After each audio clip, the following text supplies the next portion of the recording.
नमस्कार दोस्तों। तो चलिए बात करते हैं कि निफ्टी में कल के लिए कौन कौन से इम्पोर्टेंट लेवल हो सकते हैं, किन किन लेवल्स पे ट्रेडिंग अपॉर्चुनिटी बन सकती है। तो सबसे पहले आज हम लोग वीकली चार्ट पे थोड़ा सा एनालिसिस करते हैं कि वीकली टाइम फ्रेम में निफ्टी में क्या पैटर्न बन रहा है और हमें इसमें अगर कहीं पे कुछ पैटर्न बनता हुआ दिखाई देता है उस लेवल को हम लोग मार्क करते हैं।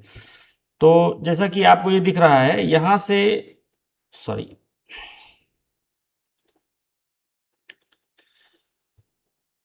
आपको दिख रहा है कि ये एक फॉल आया, एक राइज, फिर एक फॉल और फिर एक ये लेग अभी इसका बन रहा है। तो kind of A W pattern यहाँ पे निफ्टी में वीकली चार्ट में डब्लू पैटर्न बनता दिख रहा है। अब डब्लू पैटर्न में क्या है? डब्लू पैटर्न में ये जो लेवल है डब्लू का नेक कह लीजिए, ये इस लेवल का जब भी ब्रेकआउट आएगा तो एक अपसाइड की रैली आपको देखने मिलेगी। यानी कि वीकली चार्ट पे, हाँ, लेकिन ये इसका ब्रेकआउट आना चाहिए, तब हो सकता है मार्केट यहीं पे स्ट्रगल करके और फिर से जो है नीचे फॉल कर दे और फिर से कोई रेंज बना ले, ऐसा भी पॉसिबल है। हमें दोनों तरफ की पॉसिबिलिटीज को हमेशा ध्यान में रखना चाहिए। तो ये हो गया वीकली चार्ट पे कि इसमें एक चीज़ और इसमें देखने वाली चीज़ है कि इसमें पिछले 2 हफ्तों में ये डोजी कैंडल बन रही हैं। यानी मार्केट ने पिछले 2 हफ्तों से काफ़ी हॉल्ट किया है यहाँ पे, तो इसमें एक ब्रेकआउट या ब्रेकडाउन आ सकता है अब। तो अब छोटे टाइम फ्रेम में चलते हैं, पहले चलते हैं हम लोग 15 मिनट पे।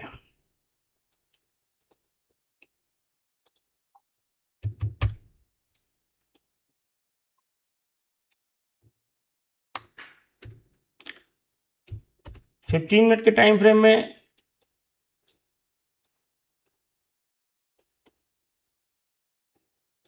यहाँ पे एक हमको इस जगह जहाँ पे मार्केट बंद हुई थी तो एक सपोर्ट पे बंद हुई थी। अब हम लोग इसमें लेवल्स देखते हैं।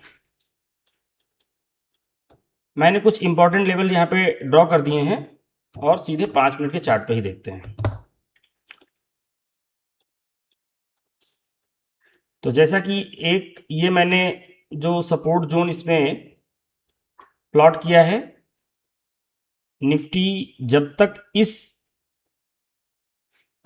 सपोर्ट एरिया से नीचे नहीं जाती है तब तक आपको कल की डेट में पुट प्लान नहीं करना चाहिए मेरे हिसाब से। अगर मार्केट गैप अप खुलती है,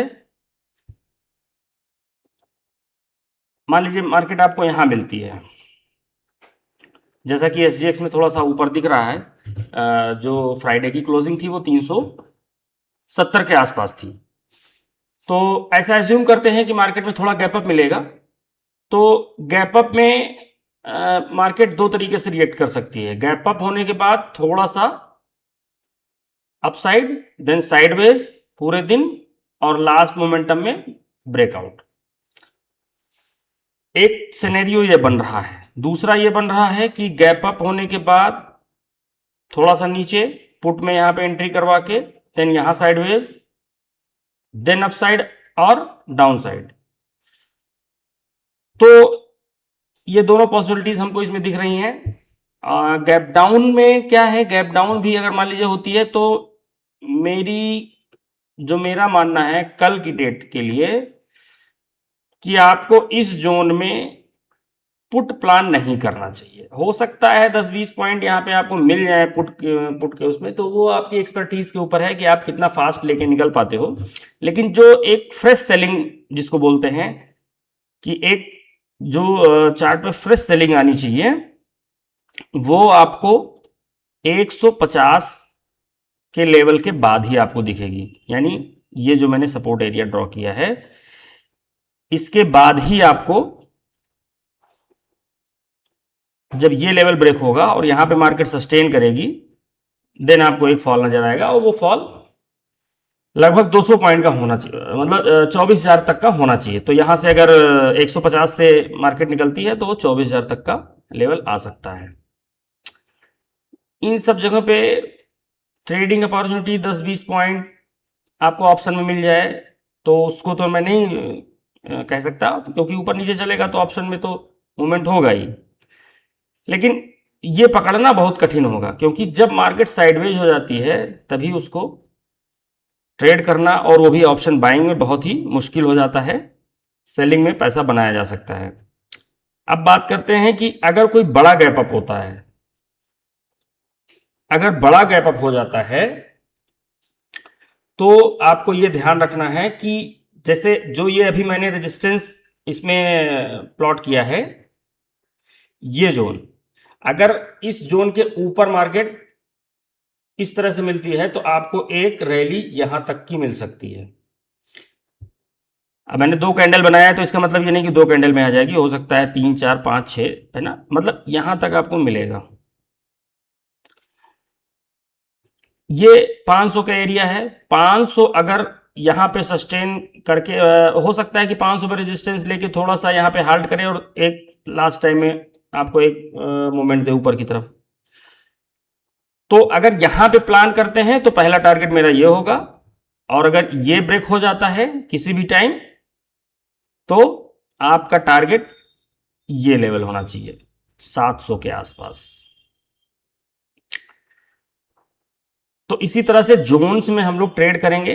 बहुत बड़ा मूव एक साथ आना ऐसा पॉसिबल कम है, क्योंकि विक्स डाउन है, और जब विक्स कम होता है तो मार्केट ऐसे ही चलती है। मार्केट को अगर ऊपर जाना है तो गैप अप होगी, आप वहाँ पे एक्साइट होकर कॉल बाई कर लोगे, वो वहीं खड़ी हो जाएगी या नीचे आ जाएगी आपको लॉस में डाल के, और फिर वहीं पे रुक के लोगों को पुट में एंट्री करा के फिर ऊपर जाके उनको भी लॉस में करके, मतलब दोनों तरफ चलेगी और आप किसी में पैसा नहीं बना पाओगे। तो जब मार्केट इस तरह से एक छोटे रेंज में ट्रेड करने लगे तो बहुत ही पिन पॉइंट की एंट्री आपको ऑप्शन बाइंग में पैसा बना के दे सकती है, अदरवाइज लॉस ही होना होता है इसमें। तो इन लेवल्स को आप अपने चार्ट पे प्लॉट कर लीजिए, और जैसा कि मैंने बताया कि एक बार मैं फिर से बता दे रहा हूं आपको कि आपको ये जो लेवल है इस जोन में आपको पुट में प्लान नहीं करना चाहिए। यहां से यहां तक आप कॉल में प्लान कर सकते हो, लेकिन पुट में प्लान मेरे हिसाब से, मुझे अभी ऐसा लग रहा है कि पुट में प्लान नहीं करना चाहिए। अगर यहाँ पे मेरी एंट्री मिस भी हो जाती है तो मैं कोई दूसरी एंट्री प्लान करूँगा, लेकिन यहाँ पे मैं पुट में इंटरेस्टेड नहीं हूँ इस जगह पे। कम से कम 200 तक मार्केट 200 वाले लेवल तक मैं पुट में एंट्री प्लान करने का नहीं सोच रहा हूँ। 150 ब्रेक होगा तब मैं पुट के बारे में सोचूंगा, या अगर गैप अप होती है यहाँ फंसती है तो थोड़ा बहुत पॉइंट के लिए आप यहाँ पे ट्रेड कर सकते हैं, वो आपकी एक्सपर्टीज के ऊपर है। ये ब्रेक होगा तो पहला लेवल आपका ये, और दूसरा मैंने जो ऊपर बताया 700।